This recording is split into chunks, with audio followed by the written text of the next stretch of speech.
వేసవి ఎండలు మండుతున్నాయి. మీ ఇంటి కరెంటు బిల్లు కూడా అంతే స్థాయిలో మండిపోతుందా? అయితే ఈ చిన్న ట్రిక్ మీకోసమే. చాలా మంది ఏసీ ఉంటేనే చల్లదనం అనుకుంటారు. కానీ మీ ప్రాంతం మరియు వాతావరణాన్ని బట్టి ఏది వాడాలో తెలిస్తే నెలకు 2000 వరకు ఆదా చేయవచ్చు. ఒక 1.5 టన్ ఏసీ రోజుకు 8 గంటలు నడిస్తే నెలకు దాదాపు 200 నుండి 350 యూనిట్ల కరెంట్ను లాగేస్తుంది. అంటే మీ జోబుకి 2000 నుండి 3500 వరకు చిల్లు పడుతుందన్నమాట. అదే ఎయిర్ కూలర్ అయితే కేవలం 100 నుండి 300 వాట్స్ మాత్రమే వాడుతుంది. రోజుకు 8 గంటలు వేసినా నెలకు అయ్యే ఖర్చు కేవలం 500 నుండి 800 లోపే.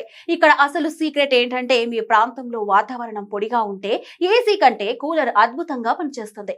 ఒకవేళ గాలిలో ఉక్కపోత లేదా తేమ ఎక్కువగా ఉంటేనే ఏసీ అనవసరం పడుతుంది. కాబట్టి గుడ్డిగా ఏసీ వేయకుండా వాతావరణాన్ని బట్టి కూలర్ ను వాడితే వేసవిలో మీ ఇల్లు చల్లగా, జేబు నిండుగా ఉంటుంది.